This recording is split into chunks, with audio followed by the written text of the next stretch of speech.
રાજકોટ અગ્નિકાંડ કેસમાં અધિકારીઓને ક્રાઇમ બ્રાન્ચનું તેડું। મોટા સમાચાર। પૂર્વ ટાઉન પ્લાનિંગ ઓફિસર અને ફાયર ઓફિસરની પૂછપરછના સમાચાર મળી રહ્યા છે। પૂર્વ ટાઉન પ્લાનિંગ ઓફિસર એમડી સાગઠિયાને ક્રાઇમ બ્રાન્ચ લવાયા। આરએમસીના કોન્ફરન્સ રૂમ ખાતેથી સાગઠિયાને ક્રાઇમ બ્રાન્ચે ઉપાડ્યા હોવાના સમાચાર। ફાયર ઓફિસર બીજે ઠેપાની પણ ક્રાઇમ બ્રાન્ચ ખાતે પૂછપરછને લઈને વિગતો મળી રહી છે। એમડી સાગઠિયાને ટાઉન પ્લાનિંગ ઓફિસરના પદેથી દૂર કરાયા છે। ક્રાઇમ બ્રાન્ચ ખાતે બંને અધિકારીઓના હવે નિવેદન નોંધાશે। રોનક મજીઠિયા અમારા સંવાદદાતા પૂરી જાણકારી આપી રહ્યા છે। જી રોનક।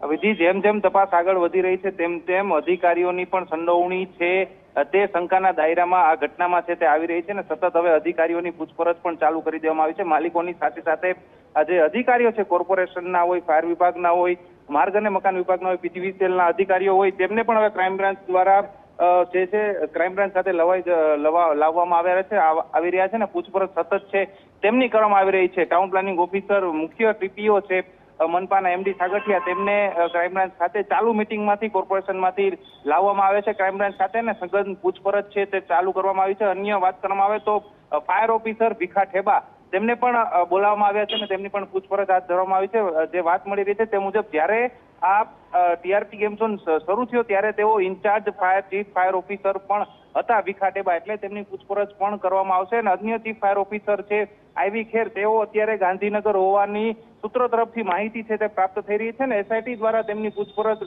કરવામાં આવી રહી હોય તેવી પણ અત્યારે વિગતો છે તે સામે આવી રહી છે। અન્ય પીજીવીસીએલના ડેપ્યુટી એન્જિનિયર છે એસકે ચૌહાણ, તેમને પણ ક્રાઇમ બ્રાન્ચે બોલાવવામાં આવે છે ને તેમની પણ પૂછપરછ છે તે શરૂ કરવામાં આવી છે, કારણ કે આટલું મોટું ગેમિંગ ઝોન હોય તેમાં લાઇટ કનેક્શન કઈ રીતે આપવામાં આવ્યું હતું, કઈ રીતે તેમનું કયા પરવાનગીથી તેમનું લાઇટ કનેક્શન આપવામાં આવ્યું હતું તે પણ એક સવાલ છે। તેમને પણ બોલવામાં આવે છે ને તમામ વિભાગના જે અધિકારીઓ છે તેમની કોઈક ને કોઈક સંડોવણી છે, કોઈક ને કોઈક આંખ આડા કાન કરતા હોય તેવી પણ વાતો છે તે સામે અત્યારે આવી રહી છે। ને સૌથી મોટો સવાલ ટીપીઓ અધિકારીની સંડોવણી, એટલે આમાં કહી શકાય કે કોઈ પણ જગ્યાએ શહેરમાં નાનું એવું બાંધકામ પણ જો ગેરકાયદેસર રીતે પરમિશન વગર થતું હોય તો ત્યાં ટીપી શાખા પહોંચી જતી હોય છે, ગેરકાયદેસર બાંધકામ તોડી પાડતી હોય છે અથવા તેમની પાસેથી મોટો દંડ વસૂલવામાં આવતો હોય છે। તો 4 વર્ષથી આટલું મોટું ગેમિંગ ઝોન ઊભું થઈ ગયું અને ત્યાં કેમ કોઈ પણ પ્રકારની કાર્યવાહી ન કરી તે સૌથી મોટો સવાલ છે। શું ટીપીઓ અધિકારીના ખિસ્સા ભરી દેવામાં આવ્યા હતા એટલે તેમણે કોઈ પણ પ્રકારની કાર્યવાહી ન કરી, તેવો પણ સૌથી મોટો સવાલ છે ને એટલે જ ક્રાઇમ બ્રાન્ચ દ્વારા